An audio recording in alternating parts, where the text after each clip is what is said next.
بسم اللہ الرحمن الرحیم۔ دیکھیں، روح کے بارے میں جو اللہ کریم نے قرآن حکیم کے اندر ایک بات ارشاد فرمائی، اس سے لگتا ہے کہ عام طور پہ لوگوں نے سمجھا کہ اس کے بارے میں زیادہ علم نہیں دیا گیا اور اس کے بارے میں زیادہ گفتگو بھی نہیں کی جانی چاہیے، کیونکہ وہاں پہ بھی یہ سوال ہے یسألونک عن الروح، کہ آپ سے روح کے بارے میں سوال کرتے ہیں اور آپ ان کو فرما دیجیے کہ وما اوتیتم من العلم الا قلیلا،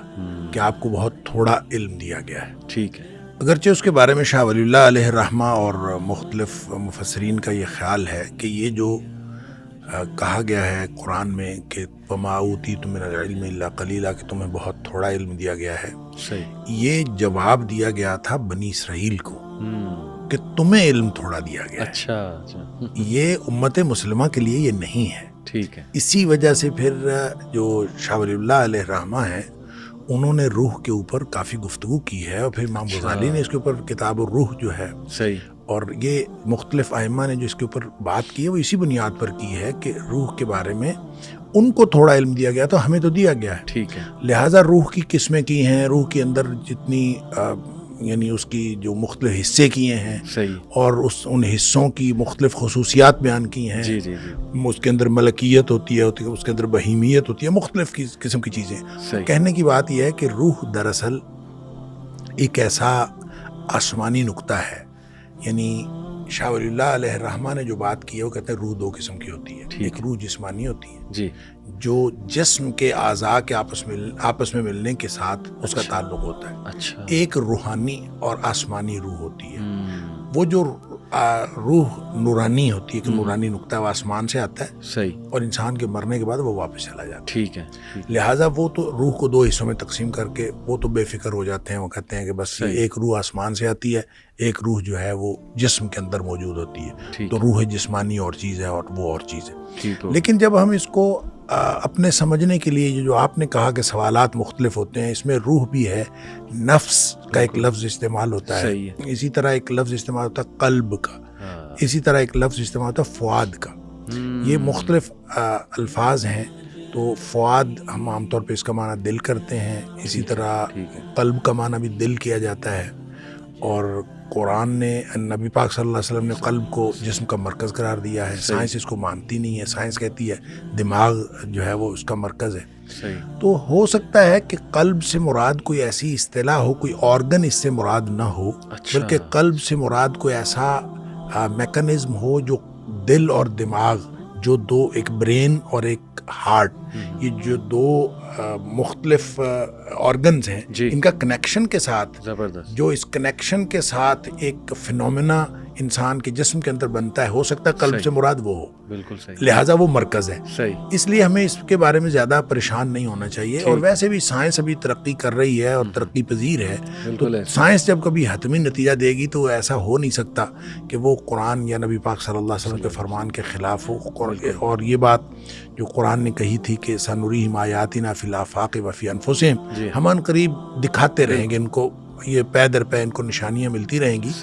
حتیٰ یتبین لہم انہ الحق، یہاں تک کہ ان کے اوپر یہ ثابت ہو جائے گا کہ قرآن ہی حق ہے۔ لہٰذا روح کے بارے میں ہمیں یہ کہنا کہ اس کے بارے میں گفتگو نہیں کرنی چاہیے، یہ میرا خیال درست نہیں ہے، لیکن یہ بات ضرور کرنی چاہیے کہ روح ایک ایسی چیز ہے جس کی حقیقت کو لوگ سمجھ نہیں سکتے۔ مطلب جب آپ کے جسم میں جان نکل جاتی ہے، نفس عام طور پہ جان کو کہا جاتا ہے، تو جان نکل جاتی ہے، کیا نفس اور روح ایک چیز ہے؟ اس کے بارے میں بھی بحث ہے۔ لہٰذا آپ بحث جتنی مرضی کرتے جائیں، بات یہ ہے کہ ظاہری نظر آنے والے جسم کے علاوہ یہ کوئی ایک ایسی اینٹیٹی ہے انسان کے جسم کے اندر جو اللہ کریم نے اس کے اندر ڈالی ہے، اور جو قرآن نے کہا کہ وَنَفْسٍ وَمَا سَوَّاهَا فَأَلْهَمَهَا فُجُورَهَا وَتَقْوَاهَا، کہ ہم نے اس کو جب بنایا تو اس کے اندر دو قسم کے جو الہامات کر دیے، تقوی کا بھی، نیکی کا بھی، اور فجور کا بھی، برائی کا بھی، اس کے اندر یعنی دونوں الہامات موجود ہیں۔ اب وہ کس میں ہیں؟ وہ روح میں ہے یا وہ نفس میں ہے؟ اگر یہ روح اور نفس دو مختلف چیزیں ہیں تو اس کا مطلب یہ ہے کہ پھر یہ روح اس کے اپنے تقاضے ہوں گے، نفس کے اپنے تقاضے ہوں گے، تو ایسا نہیں ہے۔ میرا خیال ہے یہ ایک ہی چیز ہے، ایک اینٹیٹی کے مختلف نام ہے یا مختلف قسم کی اس کی فنکشننگ ہے جس کی وجہ سے اس کے مختلف جگہ پہ مختلف نام ہے، لیکن ظاہری جسم جس کو ہم دیکھتے ہیں اس کے علاوہ ایک ایسا انسان کے جسم کے اندر ایک ایسا حصہ ہے جو نظر نہیں آتا، اور نظر نہ آنے کی وجہ سے مغرب اس کے اوپر یقین نہیں کرتا. لہٰذا وہ جو اسپرٹ جس کو ہم کہتے ہیں کہ ایک اسپرٹ یا ایک سول ہے، اس کو وہ انکار کرتے ہیں. اس کے انکار کا نقصان یہ ہوا ہے کہ جسم کے تقاضے تو ملحوظ رکھے گئے ہیں، روح کے تقاضے ملحوظ نہیں رکھے گئے. اور اس کا نقصان یہ بھی ہوا ہے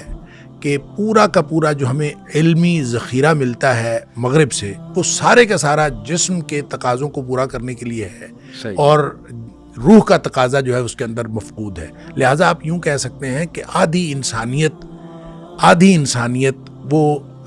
پردہ اخفاء میں رہتی ہے اگر آپ روح کے بارے میں بات نہ کریں، اور اسی طرح سے آدھی انسانیت کے تقاضے پورے نہیں ہوتے. جس طرح جسم کو غذا کی ضرورت ہے، اسی طرح روح کو غذا کی ضرورت ہے. تو روح کی غذا جو ہے وہی بتائے گا جس نے روح کے بارے میں پتہ بتایا، اور روح کے بارے میں بتایا جس نے صرف اس وجہ سے تو ہم کسی چیز کا انکار نہیں کر سکتے کہ ہمیں نظر نہیں آتی. بہت ساری چیزیں ہیں جو نظر نہیں آتی، وہ ہیں. لہٰذا روح ہمیں نظر تو نہیں آتی لیکن وہ ہے، اور اس کا ایک تقاضا ہے. اور اگر روح کے تقاضے اسی بنیاد پر سارے کے سارے وہ یوں کہہ لیجئے کہ نظر انداز کر دیے گئے ہیں، اور صرف جسمانی تقاضے. اور وہ جو اقبال نے کہا تھا کہ شاخ نازک پہ جو آشیانہ بنے گا ناپائیدار ہوگا،